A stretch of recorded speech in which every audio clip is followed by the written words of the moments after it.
70 years ago, in 1950, science fiction writer Isaac Asimov wrote the story Evidence. Stephen Byerly, the main character, is an objective and reasonable prosecutor with a spotless reputation. To run for mayor, Byerly is forced to take a test designed to confirm his human nature. After all, such a flawless politician seems too robotic. Stephen Byerly passes the test and becomes mayor, and later the coordinator of the entire planet Earth.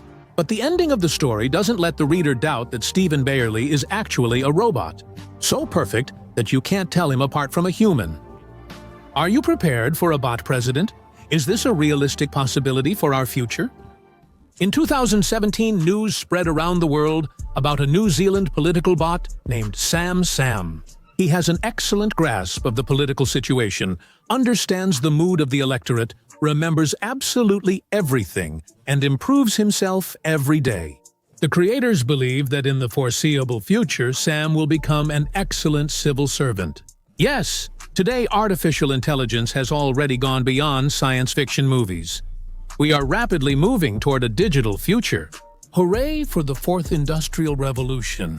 Robots will do the tedious work for us. Driverless cars will no longer get stuck in traffic jams, and the crime rate will decrease thanks to facial recognition technology. Or will things turn out a little differently? Where did techno-optimists even come from? And why do they argue so fiercely with techno-pessimists? Perhaps the point is something else, not about technology. Let's try to figure out this complex question. There was a mysterious character named King Ludd. Just a couple of centuries ago, the owners of stocking factories in Manchester started receiving threatening letters from him. He demanded that the entrepreneurs get rid of their mechanical looms, or he would destroy their thriving business. According to another legend, Ned Ludd smashed 2 weaving looms with a hammer in a fit of rage. And in 1810, his signature, although this hasn't been proven, appeared on a workers' manifesto calling for the removal of machines from factories. Inspired by the actions of the mythical Ned Ludd, workers engaged in sabotage, organized strikes, and sometimes even killed their employers. The centers of Luddite activity were the counties of Nottinghamshire, Lancashire, and Yorkshire. They attacked businesses at night. Each member of the movement took an oath of allegiance, and Ned Ludd became the symbolic leader of the movement. According to legend, he resembled Robin Hood. The rebels hid in Nottinghamshire, the homeland of the famous noble outlaw, and it was from there that they sent their threatening letters to the wealthy factory owners. Later, all the people who opposed the technological process began to be called Luddites. But the phenomenon itself appeared even earlier. Rapid industrialization devalued the labor of yesterday's specialists and forced people to trade the fresh air of working in the fields for the endless noise of the factory. Now even women and children could work. Anyone could be trained to operate the machines, and the new workers could be paid less. Factories and plants were built rapidly. Their owners grew rich, and economic inequality increased. The first to feel the real threat from the mechanization of production were the home-based workers of textile factories. In 1768, they attacked the workshop of James Cargreaves, the inventor of the spinning machine, and broke his machines. Later, in 1792, Manchester workers acted more radically and burned down the first factory with wool carding machines belonging to the inventor and entrepreneur Richard Arkwright. This attitude toward technology was not due to fear of the machines themselves, but rather radical resistance to the factory owners. Since the 15th century, weavers made up 50% of the country's industry, and the income from this sector increased by 7 to 8% annually, while the population grew by only 1%. So weaving at that time was not only prestigious, but also profitable. Weavers were protected by laws passed in 1563. The number of masters was strictly regulated to keep incomes high, and you could only start your own business after 7 years of apprenticeship with a master. The number of such apprentices was also regulated. With the introduction of machines, the 7-year process of learning to weave became unnecessary. This work could now even be done by children for low wages, and people immediately started taking advantage of that. The exploitation of child labor was considered a matter of course. A huge number of machine operators simply made licensed hand weavers unnecessary. That's why there was so much dissatisfaction with the latest weaving technologies of that time. So how did the government respond to the Luddites? To fight them, spies were hired who were supposed to infiltrate the organizations and sow confusion within them. To radically resolve the situation with the aggressive workers, government troops were deployed. At some point, the damage caused by the protesters was so great that more troops had to be deployed to suppress them than were used to defend against Napoleon on the Iberian Peninsula. Between 1811 and 1813, the Luddites destroyed approximately 1,000 machines.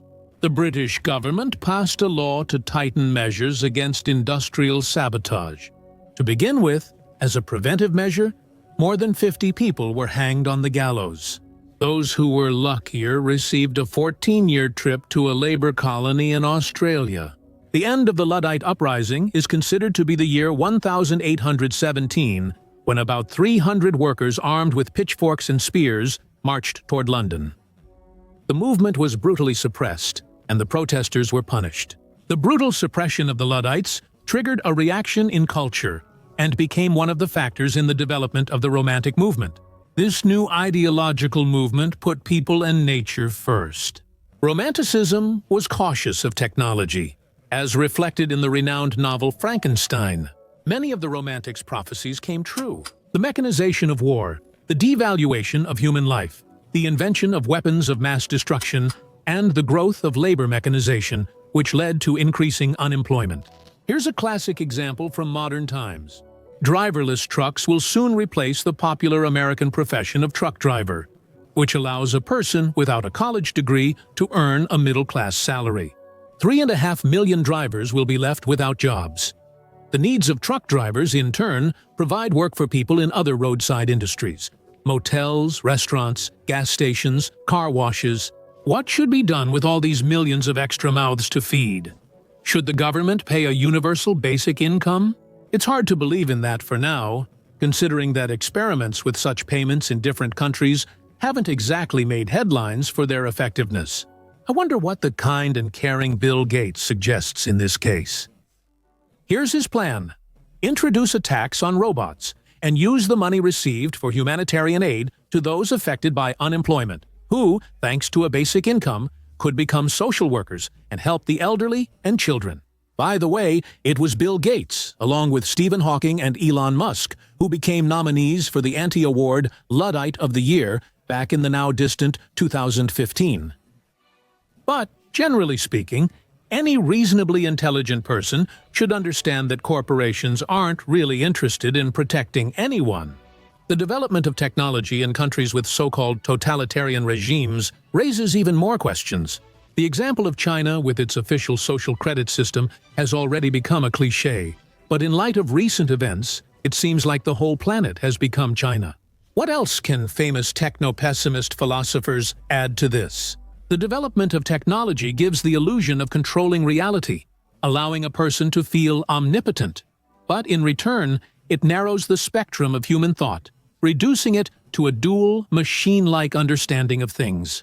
Since technology solves urgent problems, it becomes a necessity, and everything ambiguous, elusive, and paradoxical in a person is sacrificed to it. The pursuit of rationality can lead to a person becoming merely an object with a set of properties, which will bring humanity to yet another stage of dehumanization. The ideas of the Russian philosopher Nikolai Berdyaev are in many ways similar to these thoughts. In his work, Man and Machine, he says that although the advent of the machine brought benefits in the form of a comfortable and carefree life, it turned people into amorphous, spiritless idlers. According to the philosopher, technology deals terrible blows to humanism, the humanistic worldview, and the humanistic ideal of man and culture. But Berdyaev does not blame technology directly, since it is neutral by its very nature. Man's soul was not taken by machines. He lost it himself, and machinism is merely a result of this soul's hardening. The machine-driven, rationalized world is not interested in upholding the humanistic ideals of truth, beauty, and justice. Such a world obeys the laws of efficiency and can lead to the establishment of a banal digital totalitarianism. Lewis Mumford, a historian and philosopher of technology, argues in his book The Myth of the Machine that at some point, humanity's desire to gain power over nature transformed into an inhuman mega-machine. This is a prototype of a totalitarian system in which each person is just an insignificant and easily replaceable part in a complex mechanism with strict discipline and hierarchy, guarded by a bureaucratic apparatus. Unbearable physical labor is one of the main occupations of a person, which is quite unnatural because by nature, humans strive for freedom and development. It would seem wonderful when machines replace this Sisyphean labor, but technological expansion destroys individuality, since thousands of the same people are working all around. Mumford believes that technology, even if efficient, is unnatural and a product of the industrial era. In such a world, a person loses their humanity, social and cultural values. According to Mumford, it was technocratic expansion that gave rise to mass society. And perhaps, thanks to technology, the transition from manual labor to machines established capitalism as the dominant economic model. In turn, it drove a few more nails into the coffin of humanist ideals. There's a vivid example, Socialism. A deep machine learning system would interpret this phrase as a meat product inserted somewhere into a relative with the social status of a father-in-law. The journal published a study in August 2018, ironically titled, "The Elephant in the Room." Scientists showed that if you insert a small image of an unrelated object somewhere in the corner of a large image, for example, an elephant in a picture of a living room, this will affect artificial neural networks and deep learning algorithms so strangely that the artificial intelligence will classify many objects in the picture into the wrong categories. Programs that confidently beat humans in computer or video games started losing badly. Changing the game's background color or slightly adjusting the player's starting positions was sufficient. Overall, these examples show that even the best artificial intelligence can fail. But not all mistakes are the same. It's one thing to lose in Counter-Strike, but it's a whole different story if the artificial intelligence at the airport doesn't let you board and instead calls the police, mistaking you for a criminal, or an artificial intelligence in a self-driving taxi trained on fake roads might not notice you crossing right in front of it because of unusual lighting. Yes, in case you didn't know, fake data sets are used for training in a lot of areas, in retail, robotics, and of course in autonomous vehicles. They're not called fake, but rather synthetic data. It sounds more respectable. After all, no one is going to train an autopilot by crashing hundreds of real cars off bridges or cliffs until it figures out how to recognize them properly. As a result, developers create entire virtual cities where models rack up billions of imaginary miles. And then everything is fine-tuned on real roads, where the now experienced autopilot racks up the final mileage. Moreover, hackers can tamper with the already unreliable algorithms. A hacker can introduce those tiny distortions into an image or text that can lead to major errors, and those in turn can have catastrophic consequences. For example, in power management systems or in the traffic control of a metropolis. Imagine an audio signal that blends in with the background music in a person's home. But his artificial intelligence assistant, Alexa or Siri, will pick out this signal and interpret it as a command. For instance, to switch off all house lights, secure it, or conversely, unsecure a locked door at a specific time. As Pedro Domingo noted in his book, The Master Algorithm, people worry that computers will become too smart and take over the world. But the real problem is that they are too dumb, and they've already taken it over. Can artificial intelligence even overcome the semantic barrier, or the so-called barrier of understanding? Undoubtedly, to do this, we need to study more deeply how human perception and consciousness work. Human history has shown that we adapt quite well to a wide variety of situations. Some things we do intuitively, some instinctively, some by following common sense, and some in spite of it. A human is a complex being, but without this complexity and unpredictability, there probably wouldn't be consciousness. For decades, researchers have been trying to develop methods to teach artificial intelligence the art of making generalizations using common sense, and even things like intuition and imagination. While some progress has been made in generalizations, with caveats, other areas have seen little progress so far. All of this might not concern us, ordinary people who are far from the issues of creating artificial intelligence. Let the scientists do their job, and we'll do ours, right? No, not quite, or rather, not at all. All these poorly functioning systems and artificial intelligence agents are being used more and more everywhere, and they're making decisions that people's lives depend on. There are huge investments behind artificial intelligence, a huge fortune, and the careers of talented industry leaders, ambitious scientists, and bureaucrats who dream of moving up without doing anything or taking any responsibility are at stake. More precisely, by shifting their responsibility onto artificial intelligence, too many people are interested in possibly wider adoption of artificial intelligence and its possibly faster development. And now, let's get back to the topic of our film. The problem right now isn't that a superintelligence or strong artificial intelligence is about to appear, one that will easily pass the Turing test. The real problem is that we consider these algorithms to be more advanced than they actually are, and we're ready to entrust entire areas of human activity to them. Yes, we are sinful and fallible people, but they want to replace us with machines that make mistakes just as often. Machines that don't know sin, simply because they don't understand what it is. But it would be a mistake to think that artificial intelligence is just another overhyped deepfake, a slightly smarter relative of the calculator, that it's just the fantasy and unattainable idea of techno-optimists. Tens of thousands of scientists around the world go to work every day to achieve a breakthrough in creating strong artificial intelligence. They are motivated every day to make artificial intelligence work better and better, first on narrow tasks, then on broader ones. Neural network algorithms have become extremely complex. But most likely, in order to overcome the semantic barrier, artificial intelligence developers will have to take a step back and forget about creating ever larger neural networks and databases, to look for some interesting processes from a field of science that is still unknown. Scientists will definitely have to take a close look at humans and their characteristics, at their cognitive abilities and shortcomings, which could also lead to discoveries. In general, letting the genie out of the bottle isn't that hard, but will we be able to put him back in? Today, neo-Luddism raises questions not only about social inequality and the economic hopelessness of workers, which people suffered from in the past centuries and still suffer from in the 21st century. It also calls for discussions in search of mindfulness in the creation of new technologies. Progress can't be stopped, but we need to be prepared for it, and maybe even at the legislative level.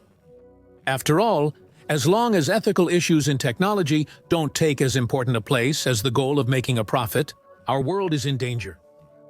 The long-abandoned ghost town of Ludlow in southern Colorado was the scene of bloody events more than 100 years ago, and it's very instructive to take a closer look at this story. At the beginning of the 20th century, the entire town of Ludlow belonged to John Rockefeller Jr. and his company, Colorado Fuel and Iron Company. That is, the Colorado Fuel and Iron Company of Rockefeller. The son received the company from his father as a birthday present.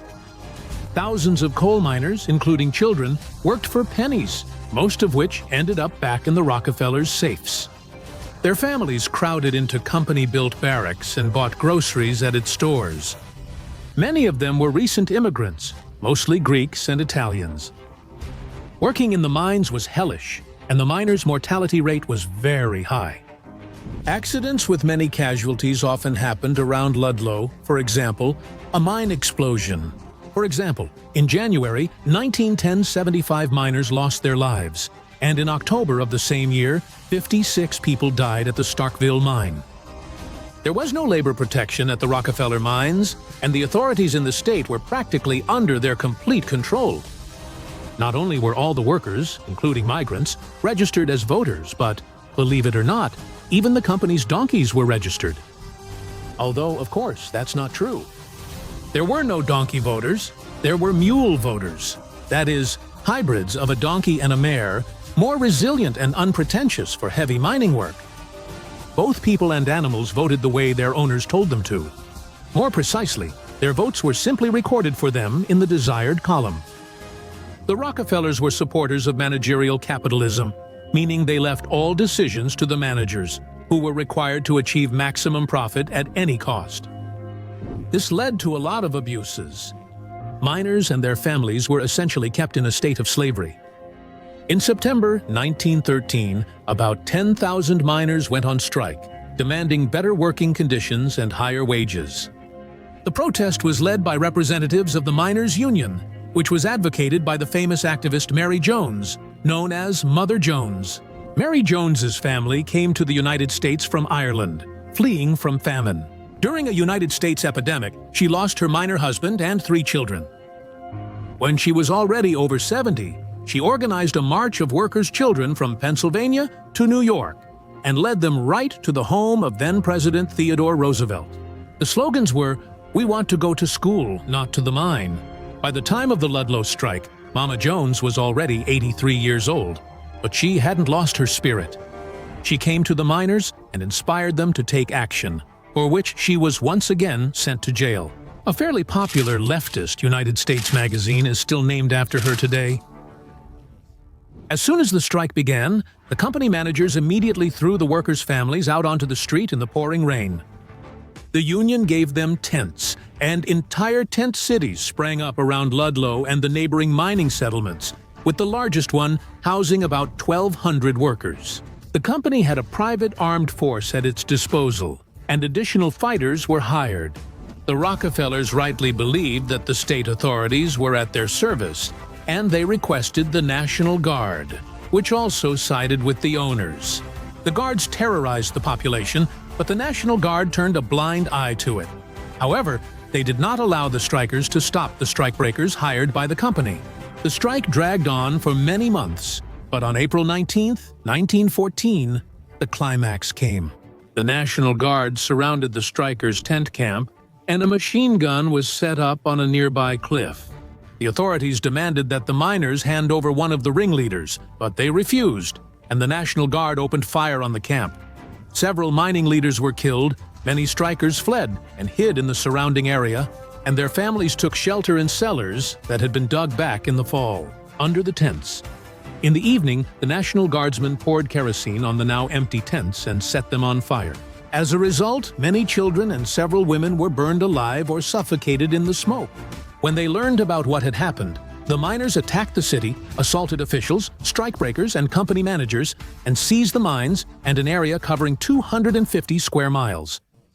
News of the riot reached the newspapers, mainly thanks to Mama Jones and other union members, and President Woodrow Wilson sent the army to Ludlow. The troops separated the strikebreakers from the strikers, but the strike continued almost until the end. 1914. The workers achieved almost nothing, but several thousand new members joined the Union. The First World War began, and with it came the growth of American industry, which needed coal. In 1915, Mother Jones met with John Rockefeller, and working conditions in the mines began to improve.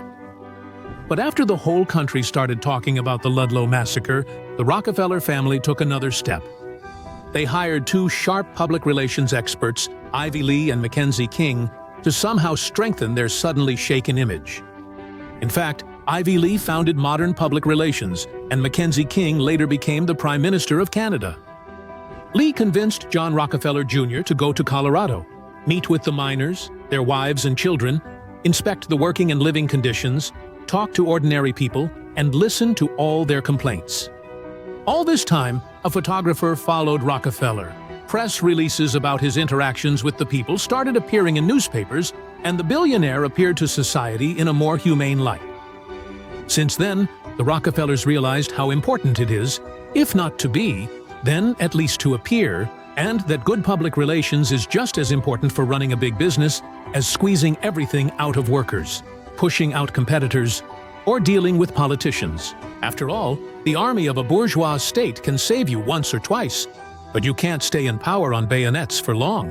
One of the consequences of the Ludlow massacre was a sudden surge of interest, not only from the Rockefellers, but also from other American billionaire families, in anything that could secure positive newspaper headlines. Supporting the arts and education was always a great public relations move. After all, what could be better than business leaders caring about your children's future and high moral standards? This approach can now be called old school because the world has changed, and tech entrepreneurs are less and less eager to appear kind.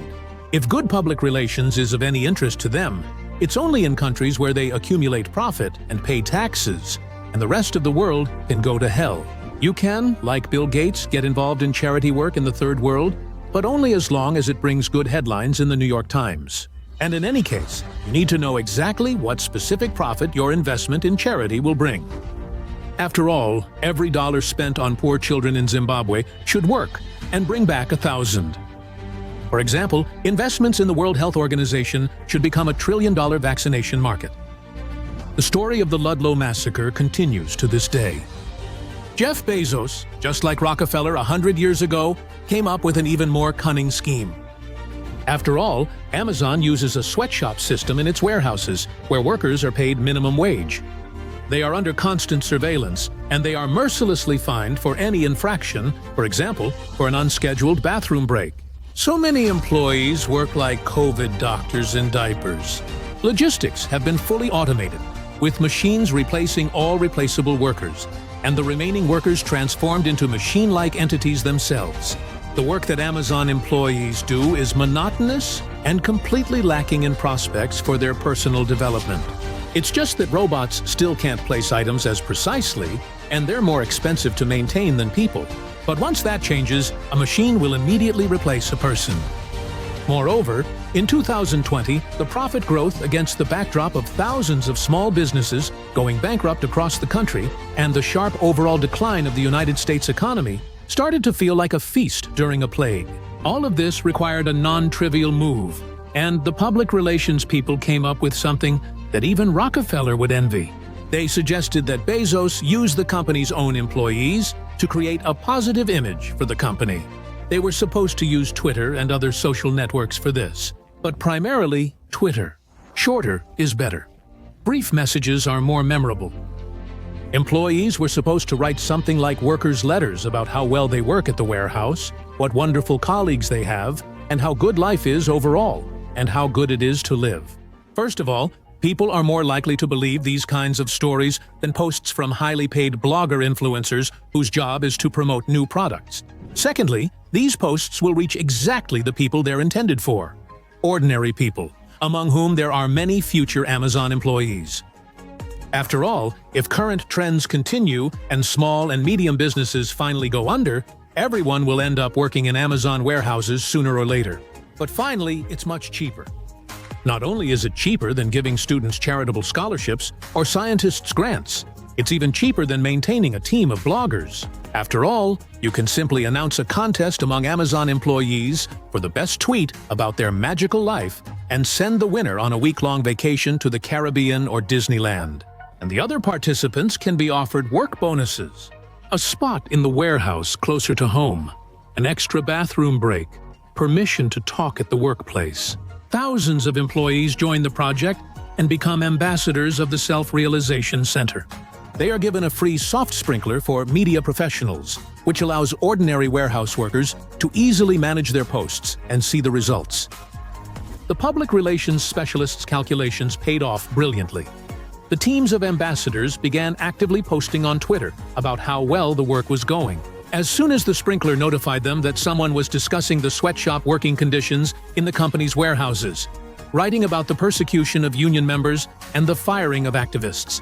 Whenever anyone posted anything negative about Amazon, one of the ambassadors would immediately write in the relevant chat, "Guys, you're discussing how bad it is to work at Amazon, but I work at this company myself. Let me tell you firsthand, and I'll even send you some photos." One of the female ambassadors, named Hannah, wrote a post in a thread where a negative article about the company was being discussed. The post immediately went viral. It started like this: "I also suffer from depression, and there was a moment when I wanted to quit Amazon. But then I realized that it's not about Amazon, it's about me. I can talk to people, but sometimes I just don't feel like it. Now I have wonderful colleagues, and it's so great to spend night shifts working with them." As a result of the Twitter campaign, according to social surveys, the level of trust in the campaign rose so much that it surpassed trust in the local police, elected bodies, and even the church. Other campaigns immediately adopted this approach and started teaching their employees how to write proper posts about their wonderful workplace. There was even a term for those involved in this activity: employee advocates. and public relations specialists consider this kind of activity the best alternative to highly paid blogger influencers. Do the employees have an opinion on this topic? The management cares as little about their opinion as the Rockefellers did about the views of the mules they registered for local elections in Colorado. If employees are currently asked for their consent to participate in such activities, and in some places may even be paid for it, in the near future, projecting a positive image of the company through personal social media accounts will be considered part of their job responsibilities. If a miner finished his shift 100 years ago, the employer was no longer interested in his life after that, unless it was to extract additional profit by selling him soap or rope from the company store. Now the worker belongs to the owner, 24 hours a day, 7 days a week. Not only the body is exploited, but also the soul, or rather, the cognitive part of a person, since his owners don't believe in any soul. It turns out that the Ludlow massacre is not only an example of how the owners behaved when they didn't consider the workers to be human, it's also a forecast for the future, an example of how they will inevitably behave again when people are once more regarded as animals. When not only philosophers and scientists, but also ordinary people reject the concept of free will, consciousness, and even the very idea of a human being. But the outcome of this battle, strange as it may seem, depends on each of us as well. To begin with, it's worth at least thinking about these questions. That's already something. Not long ago, South Korean Go master, one of the most titled players in the world, Lee Sedol, announced his retirement and made a dramatic statement. After artificial intelligence started playing, I realized that I would never be the best, even if I topped the rankings through insane effort. An invincible entity now exists. Lee was talking about the computer, a development by the company that was bought by Machine 5 years ago for $650 million. The Korean lost in 2016, but since then, artificial intelligence has only gotten stronger. In general, the computer's victory over the human is considered a real breakthrough, which could potentially lead to major changes in the world. Is the Terminator already looming on the horizon? Let's figure it out. Programmers have long been testing the power of artificial intelligence in complex games against the best humans. A computer that was developed. It defeated Garry Kasparov in chess back in 1997. Before the match, Kasparov thought, "It's just a machine. Machines are stupid." But after losing, he admitted, I sensed that there was a new kind of intelligence at the table. To defeat Kasparov, it used brute computational power. After each move, the program calculated all possible scenarios and made decisions based on that data. But with Go, this approach doesn't work because of the sheer volume of data that needs to be processed in Go. Players take turns placing black and white stones on a 19 by 19 board. The goal of the game is to occupy as much territory as possible, while capturing your opponent's stones and preventing them from gaining an advantage. Go is similar to the game Dots known from school, but more complex due to the larger board size. For the very first move, which is made by the black stones, there are already 361 possible options. In chess, there are only 20. Accordingly, with each move, the tree of potential arrangements only grows larger. After the first two moves in chess, there are 400 possible developments. In Go, there are 129,960. Mathematician John Tromp calculated that the number of possible combinations would be a 171-digit number. Therefore, people playing Go need not only intelligence and calculation skills, but also powerful abstract thinking and strong intuition, qualities that are not well developed in computers. AlphaGo developer Demis Hassabis said, "It's a very intuitive game. Masters of Go often say that they made a certain move because it felt right." According to him, masters develop a special aesthetic sense and a good position. It just looks beautiful. Despite the fact that processors became more powerful and faster every year, searching for moves on the tree of possibilities allowed artificial intelligence to reach only the level of a strong amateur in Go. Computers were able to beat people, but only after receiving a handicap of several stones in 2014. David Fotland, one of the pioneers of Go for computers, said that programs face the same problem as people. Many players reach a certain amateur peak and can't get any stronger. To overcome this plateau, you need to make some kind of mental leap, and programs face the same problems. You need to look at the whole board, not just the local battles. To overcome this intellectual barrier and simulate the intuition and aesthetic sense of professionals, developers used neural networks and deep learning algorithms. First, the neural network was fed a database of human games, which included about 30 million moves. After that, it learned to correctly predict a human move in 57% of cases, although the previous artificial intelligence record was 44%. Then, the developers taught it to play against itself. So the computer learned to identify the most advantageous moves even better and develop new strategies. All this helped to rationalize the processes that Deep Blue, which defeated Kasparov, was working on. Now, the system doesn't just play out all possible combinations, but is able to focus on the most promising scenarios. In addition, it can navigate even in situations it has never encountered before. And such situations remained because of the scale of Go. Thanks to the new mechanism, AlphaGo defeated all previously created computer players, even giving them a 4-stone handicap, and began to beat professional human players. In October 2015, AlphaGo defeated the 2-time European champion, the Frenchman Fan Hui. They played 5 games, no one received a handicap, and the computer won all 5. This was the first time a machine defeated a professional human player. After the match, Hui said that he learned a lot, and this knowledge helped him improve and rise in the international rankings. And in 2016, AlphaGo played against Lee Sedol and won 4-1.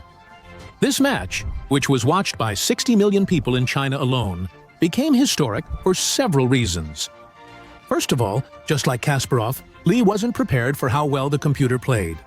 By his own admission, he lost the first game because of this. Secondly, in the second game, the computer demonstrated acquired creativity. This moment went down in the history of Go as Move 37. To many commentators, it seemed like a mistake. It appeared that the machine's move had nothing to do with everything it had done before.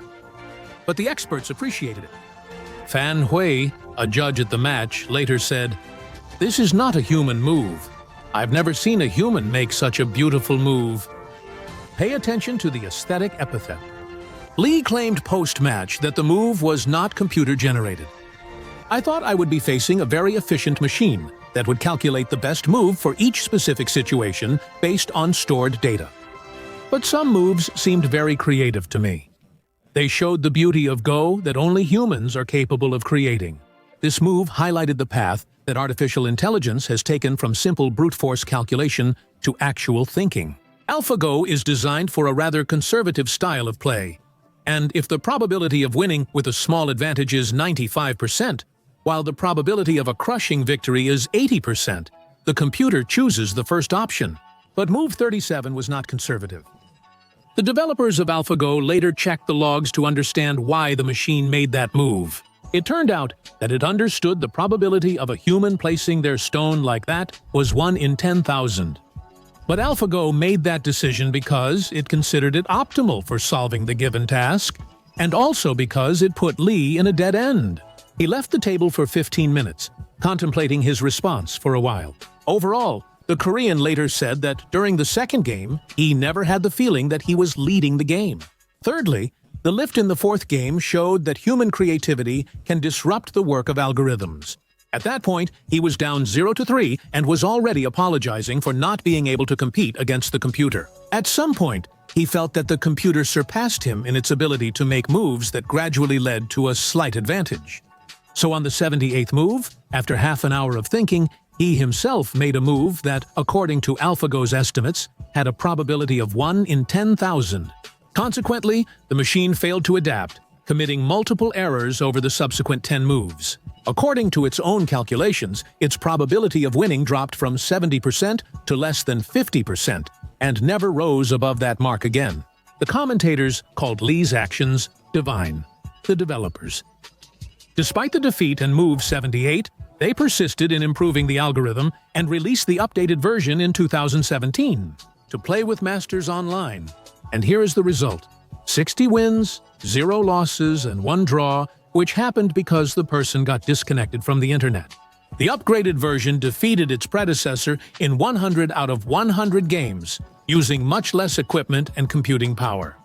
Overall, experts like to predict that potential artificial intelligence could lead to breakthroughs in robotics, scientific research, and even a cure for cancer. And in everyday life, we might see, for example, error-free artificial intelligence-based financial advisors and self-driving cars available to everyone. They also promise that neural networks will write music and books just as well as humans. But the promised breakthroughs haven't happened yet.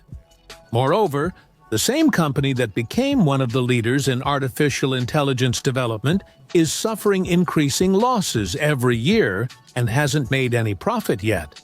That's why some experts are concerned that if artificial intelligence doesn't make a significant breakthrough soon, the bubble might burst, and investments in this field could simply stop.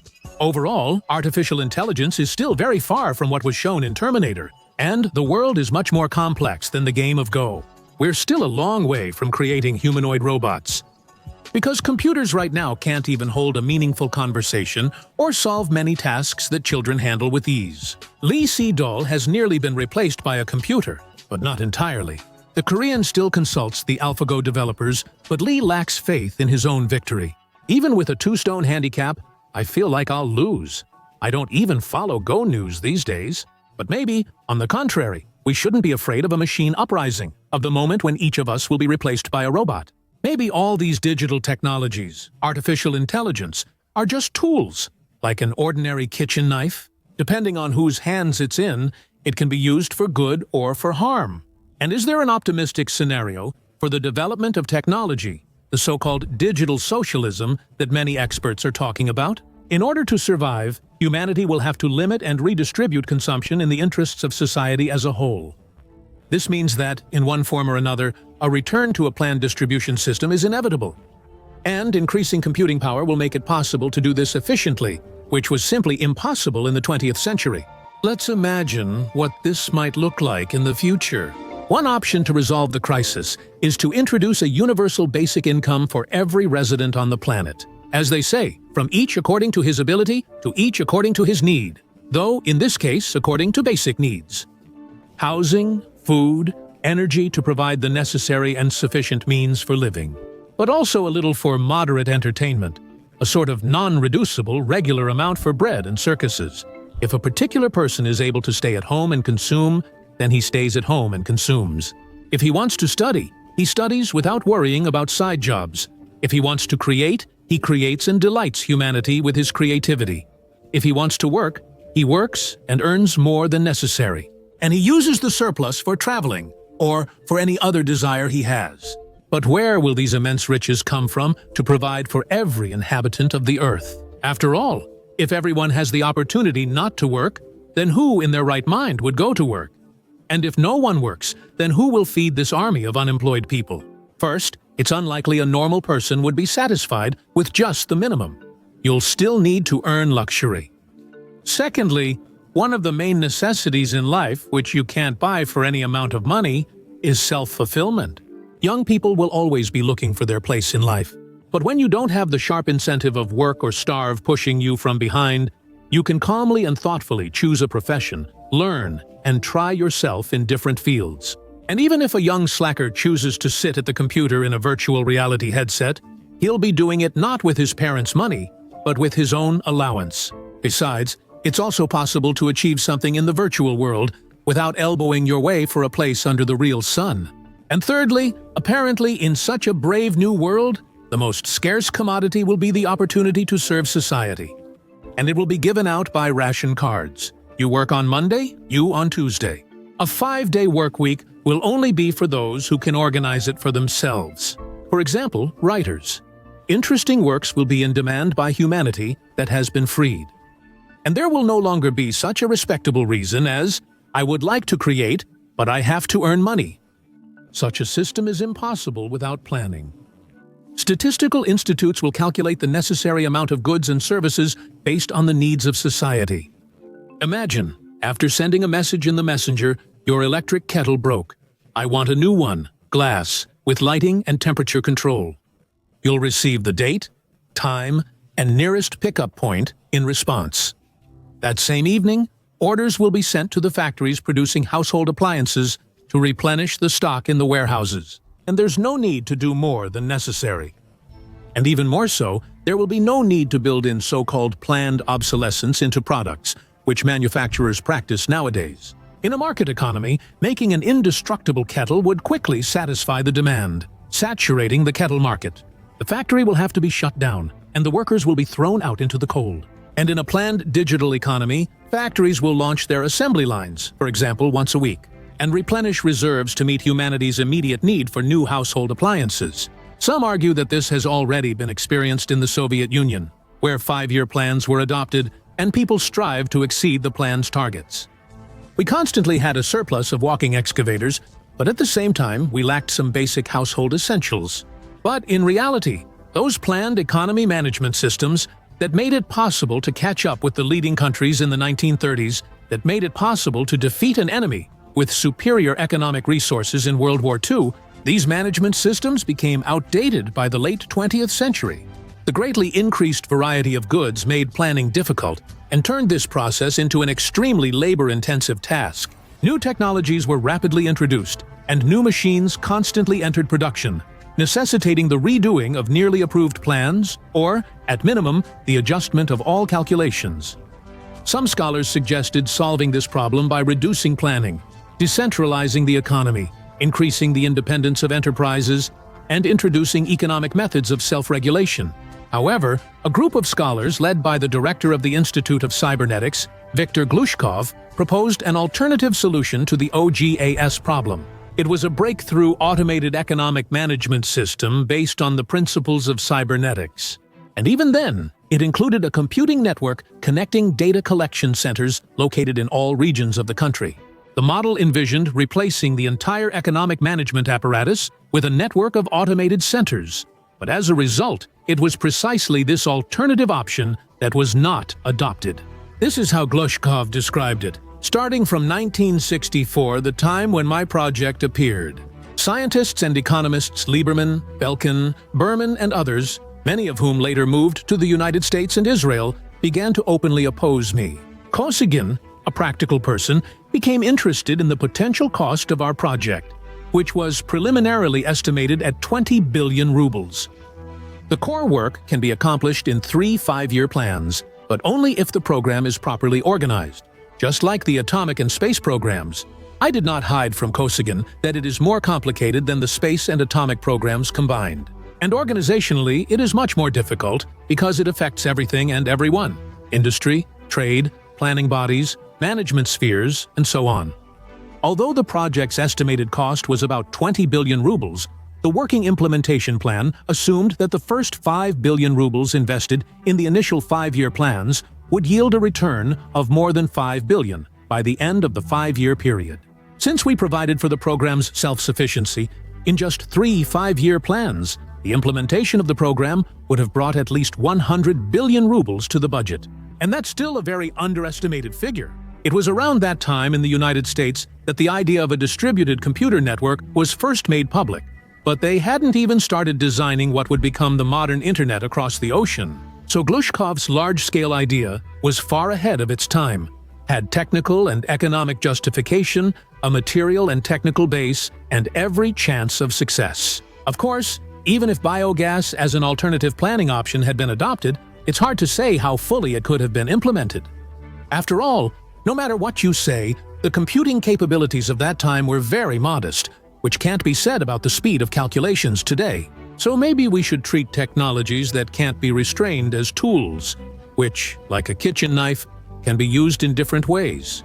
Otherwise, we must accept that the best solution to all problems is German Sturlagov's proposal to turn off electricity globally and switch to using horses. All over the planet. Special operations by the main intelligence director at CIA, military intelligence, 6 Mossad, Federal Security Service. It doesn't matter. Cut off the electricity, sever all the power lines, smash the insulators, then demolish the key towers so they can't be repaired, and never allow the electricity to be turned on again. So, imagine this. Bam, boom, the special operation has already been carried out and all the electricity is out. We feel our way out of this room together and go outside. I have somewhere to go, but I don't know about you. Well, I don't. I'm walking. When you take your family by the hand, your grandchildren, your wives, your children, and you walk out of the city, because the city is completely dead, there's no water here, There isn't any. And there's no electricity either.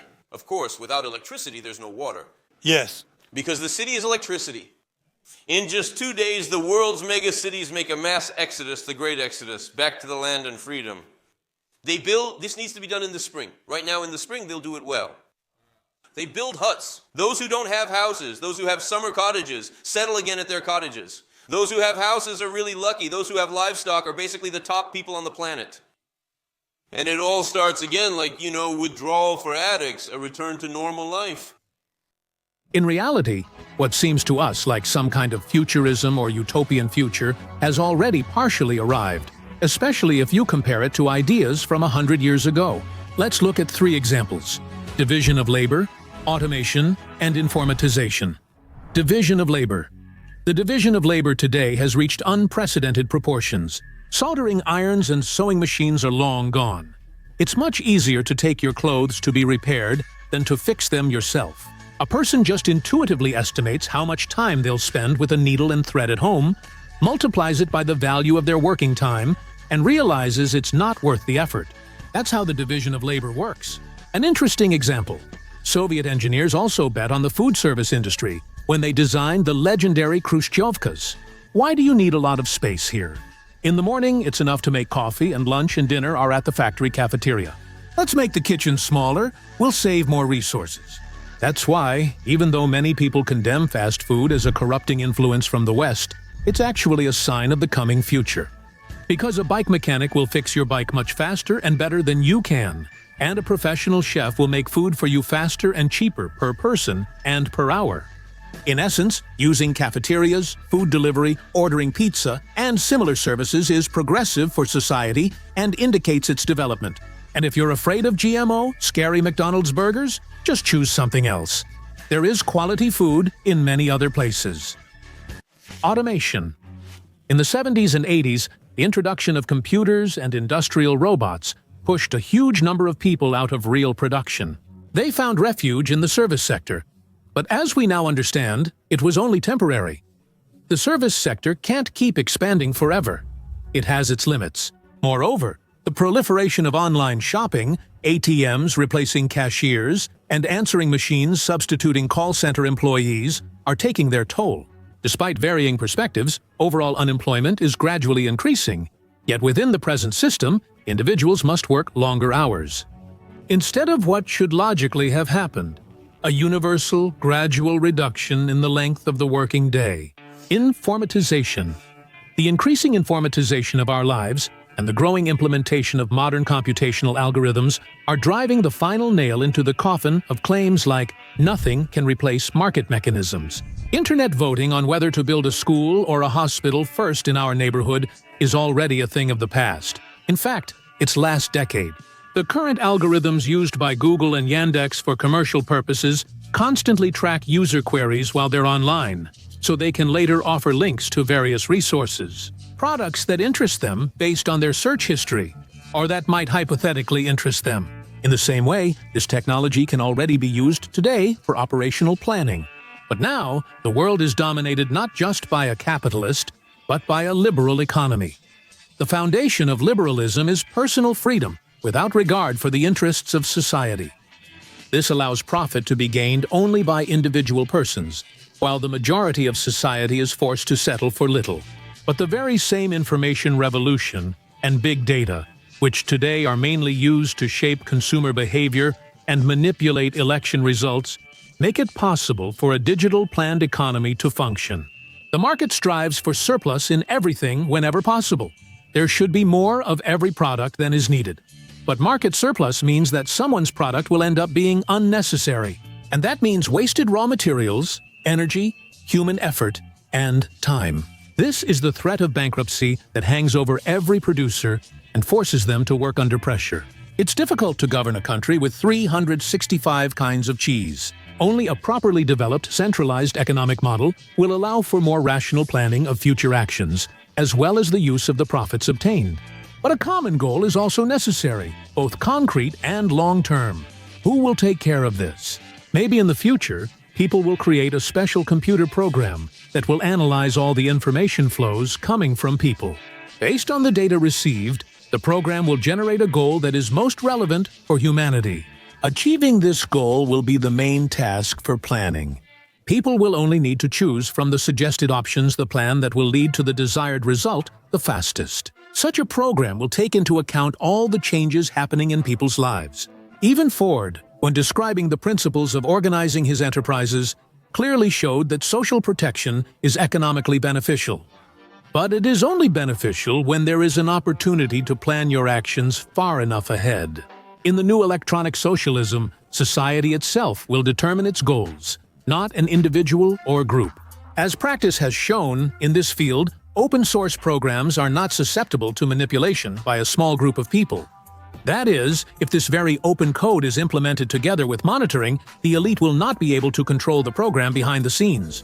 This is just a glimpse of a potential future, not the complete picture. And how do you personally see it? And does it even depend on ordinary YouTube viewers who will watch this episode? Let's check the comments under the video. That's all for now. Think about your own bright vision of the future, because if you don't do it, someone else will do it for you. And may your version come true in the best possible way. Thanks for watching, liking the video, and see you in future Cremola episodes.